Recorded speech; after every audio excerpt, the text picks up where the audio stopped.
Bonjour, je m'appelle Simon Deschênes. Je suis président par intérim du syndicat CSN du 6 de la Naudière. D'abord, expliquer le contexte de la manifestation d'aujourd'hui, dans quel contexte ça s'inscrit, puis les négociations en cours. Oui, en effet, en ce moment, on sort les membres ici parce que oui, ils manifestent pour les conditions de travail. En ce moment, on a de la difficulté au niveau de la négociation. Il y a un état de crise sanitaire qui n'a pas donné d'aide à la cause, mais en même temps, il y a des causes légitimes qui étaient là bien avant. Nous, on est là pour les conditions de travail, pas que pour le salaire, parce qu'on le dit, le réseau est à rebâtir, puis ça fait longtemps qu'on en a conscience. La pandémie était un bon exemple des problématiques qu'on avait, puis encore, on a l'impression qu'on fait un mur, comme on dit, quand on fait nos demandes au gouvernement. Puis, à part un peu de salaire, il n'y a pas beaucoup de temps, semble-t-il, pour s'attarder à nos enjeux, dont les conditions de travail, l'organisation du travail, la santé psychologique, c'est un fléau en ce moment. Il faut mettre des mesures en place. Donc, c'est loin d'être juste une histoire de scène dans nos poches. On doit s'occuper de notre réseau. C'est public, on l'a dit, c'est notre fleuron québécois, puis on a besoin de garder ça, puis ça, il faut investir dedans. Quelles sont les unités syndicales là, que vous représentez, les corps de métier qui sont en manifestation aujourd'hui? Nous, c'est le personnel des catégories 2. Ça regroupe énormément de types d'emplois. Pour les gens qui connaissent les préposés bénéficiaires, on en parle beaucoup, sont dans la catégorie 2. Mais là-dedans, on a aussi des ouvriers spécialisés, on a des gens, des auxiliaires santé services sociaux, énormément de travailleurs. La catégorie 3 également, c'est nos membres. Ça, c'est le secteur bureau, administratif et technique. Donc, on a environ 4500 membres là, dans la Naudière, dans le 6 de la Naudière qu'on représente. Quels sont les principaux points en litige en ce moment là, dans la négociation? Clairement, on pourra, c'est pas un secret que la question du salaire et des formations des préposés bénéficiaires, ça crée toutes sortes de confusions. C'est pas très clair. Je vais vous avouer, j'ai jamais eu une négociation aussi peu claire avec un gouvernement, à savoir où c'est qu'il s'en va. Mais nonobstant, comme je dis, la question du salaire, là où ça bloque, c'est sur la question de la surcharge de travail, des conditions de travail. M. Legault propose un forum durant lequel on va discuter pendant 2-3 ans de convention, à trouver des enjeux. Nous, on dit, écoutez, les enjeux, on les a fait nos tournées, on les connaît, on les a au visage. Il faut négocier les conventions là. Donc, nous, ce qu'on demande, c'est de s'attarder immédiatement aux conditions de travail, à la surcharge de travail notamment, le temps supplémentaire obligatoire aussi, ça ne doit pas être une deuxième façon de gérer la main-d'œuvre. Ça, c'est un gros problème aussi.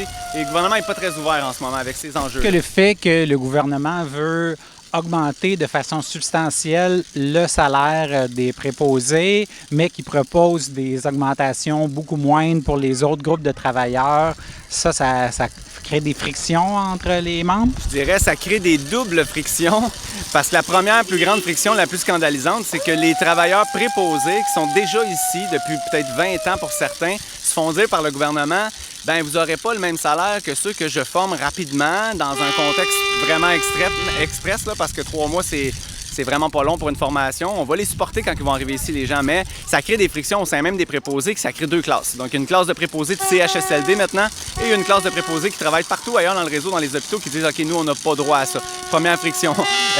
Elle est légitime.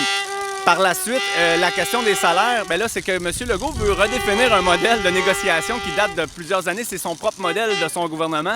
C'est dur en pleine négociation, en pandémie, de dire « OK, on négocie plus égal pour tout le monde. Ça a toujours été comme ça. Nos structures sont faites comme ça. Puis nous, on a préparé un cahier de négo pour représenter tous ces gens-là. Donc, les enjeux, on ne peut pas fermer les yeux. Fait que c'est pas vrai qu'on n'est pas intéressé par le salaire qu'ils veulent donner aux préposés. Au contraire, on a l'équité salariale. On le répète souvent.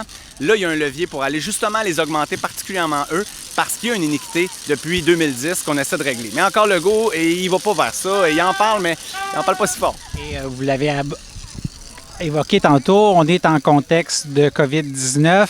Comment ça se passe au niveau de l'équipement de protection? Est-ce que en ce moment-là, vous avez tout l'équipement de protection dont vous avez besoin ou il y a des endroits encore dans la Naudière où il en manque? Bien, je vous dirais parce que la pandémie est plutôt, en tout cas, disons, la phase 1 de ce qu'on entend est terminée.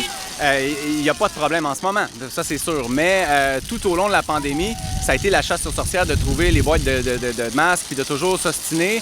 Les gestionnaires finissent toujours par répondre non, on en a, on les garde, mais je vous dis, à tous les jours, on essuyait des problèmes avec ça. On disait aux gens qu'un masque, on pouvait le porter 2 jours. C'est complètement faux.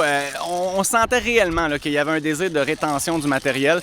On souhaite fort, on invite l'employeur à faire attention à ça pour l'éventuelle deuxième vague. Ça, c'est sûr. Moi, ce que je profiterais de l'occasion, c'est pour dire à la population, les gens qui sont pas dans le réseau, qui comprennent peut-être mal les enjeux, il y a ce qui se dit à la télévision. Puis ça, c'est sûr, ça pourrait nous faire passer pour bien ingrats.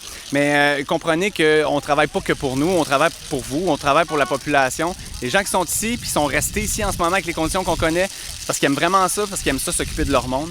Fait que rappelez-vous que les revendications puis le criage qu'on fait, là, c'est entre autres pour vous, pour nos proches, pour nos familles, c'est pour notre santé publique gratuite, 100%. D'autres actions qui sont prévues après la manifestation d'aujourd'hui? Oui, c'est un début d'une tournée dans le contexte de la négo. On va faire tous les centres tout le long de l'été et on laisse nos membres décider. Donc, c'est eux qui vont nous inviter. On dit celui qui parle le plus fort, c'est la prochaine destination. C'est un peu comme ça qu'on va fonctionner tout l'été.